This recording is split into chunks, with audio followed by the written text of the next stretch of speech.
The night Venezuela changed forever did not begin with a speech. It began with helicopters. In the early hours of January 3rd, 2026, the skies above Caracas filled with the sound of rotors, jets, and explosions. The residents of the capital, long used to the sounds of unrest, knew immediately this was different. This wasn't a local skirmish. This was precision. This was overwhelming force. Within hours, the United States announced something the world had not seen in Latin America in decades. Nicolás Maduro, the sitting president of Venezuela, the man who had outlasted sanctions, coup attempts, and mass protests, had been captured. What followed was not just a regime collapse, it was the culmination of a 200-year relationship between two nations. One built on oil, power, ideology, and control. This is the full story of how the United States and Venezuela went from partners to enemies to something far more dangerous. But to understand the shock of 2026, we cannot just look at the explosion. We have to look at the fuse, and that fuse was lit decades ago. Let's go back to the beginning. Venezuela wasn't always a crisis headline. For most of the 20th century, it was the envy of Latin America. It was known as Saudi Venezuela after the discovery of massive oil reserves in Lake Maracaibo. The country transformed. By the 1950s, Caracas was a futuristic metropolis. While Europe was rebuilding from World War II, Venezuela had the highest per capita income in Latin America. The relationship with the United States was symbiotic. The US needed oil, Venezuela needed technology and markets. In 1960, Venezuela even led the creation of OPEC. They were a global player, but beneath the glitter of the oil boom, a vertical fracture was forming. The economy was entirely dependent on a single commodity, oil. When oil prices were high, everyone partied. But when they dropped, the hangover was brutal. This dependency created a rentier state. The government didn't need to tax its people to survive. It just needed to pump oil. This broke the bond of accountability between the state and the citizen. Then came the 1980s. Oil prices collapsed. The government, desperate for cash, turned to the IMF and Washington. They implemented what we now call neoliberalism: austerity, privatization, higher prices for gas and bread. For the average Venezuelan living in the barrios, the slums climbing the hills of Caracas, this felt like a betrayal. In 1989, the Caracazo riots exploded. The government responded with bullets. Thousands died. The golden era was over. The people were hungry, angry, and looking for a savior. He was charismatic, aggressive,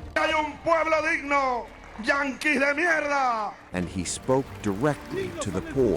In 1998, he didn't just win an election, he led a social revolution. His platform was simple: take the oil wealth and give it to the people.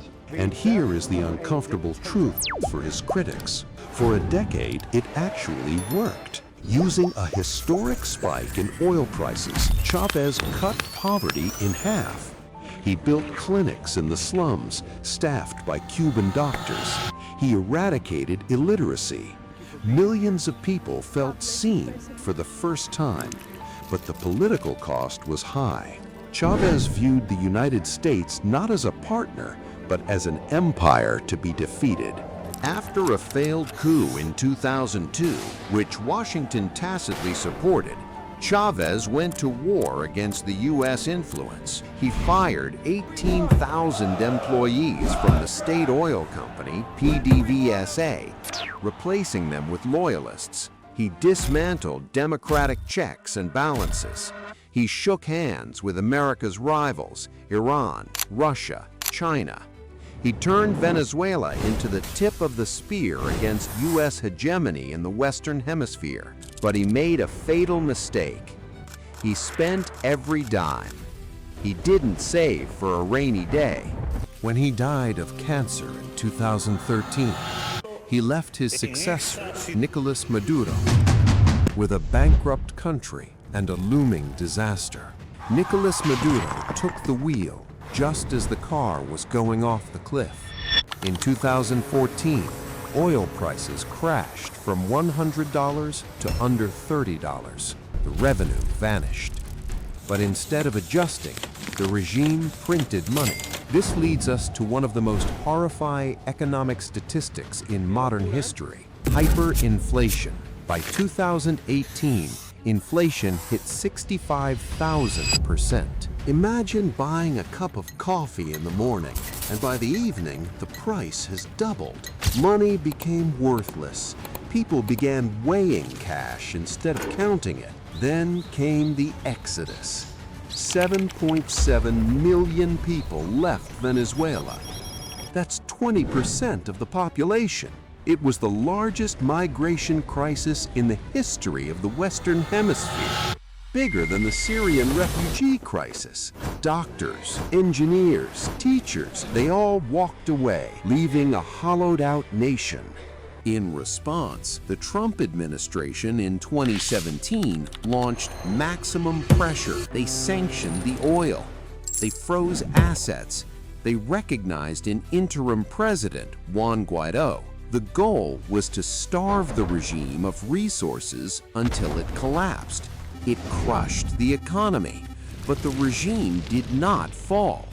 The military generals, profiting from illegal mining and drug trafficking, stayed loyal to Maduro. Fast forward to July 2024. The Biden administration had tried a different approach: diplomacy. They eased sanctions in exchange for a promise of free elections. The Venezuelan people turned out in record numbers. The opposition candidate, Edmundo Gonzalez, won by a landslide. Independent counts showed 67% of the vote. The government stopped the count. They announced Maduro the winner without a single proof. They arrested 2,000 protesters. They forced Gonzalez into exile. The message to Washington was clear: we will never leave peacefully.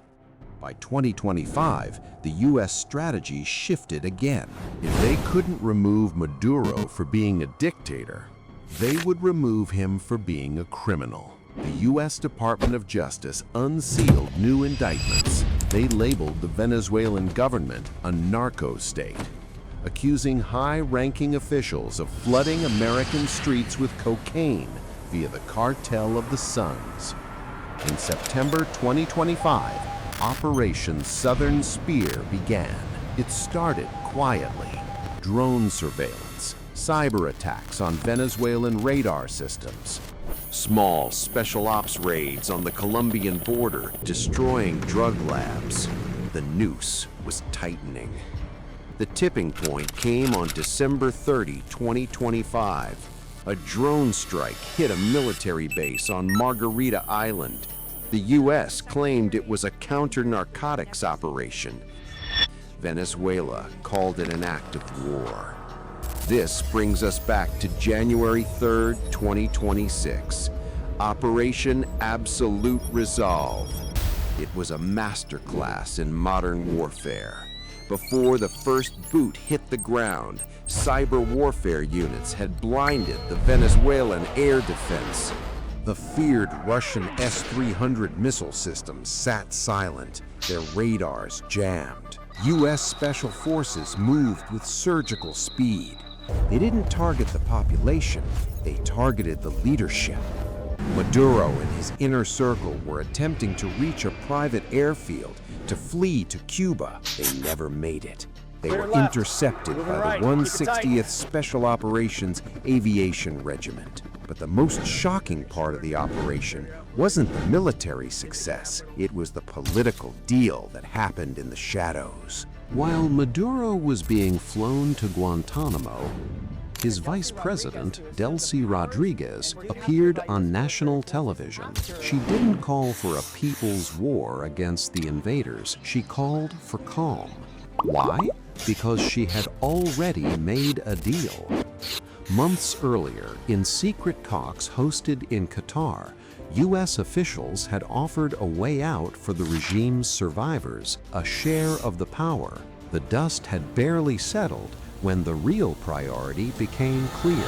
3 days after the capture, the new interim government signed a massive agreement, a $2 billion stabilization fund financed by oil exports. But the terms were strict. The oil would bypass China. It would bypass the black market. It would flow directly to the United States, managed by Western majors like Chevron, Vital, and Trafigura. The geopolitical board had been flipped. Russia was given 48 hours to withdraw its military advisors. China saw its loans declared under review. The Monroe Doctrine was back in full force. So where does this leave the Venezuelan people? Vertical tragedy hasn't disappeared overnight. Political prisoners are slowly being released, but hundreds remain.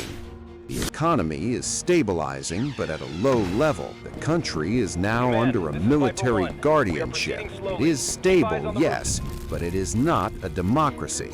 It is a managed state kept alive by American oil demand and military oversight. The story of US-Venezuela relations is a cautionary tale. It is a story of how a nation with the largest oil reserves in the world can lose everything. And it is a reminder that in the game of geopolitics, there are no permanent friends and no permanent enemies. There are only interests. The night of the helicopters is over. The occupation has begun. But for the people of Venezuela, the long night continues.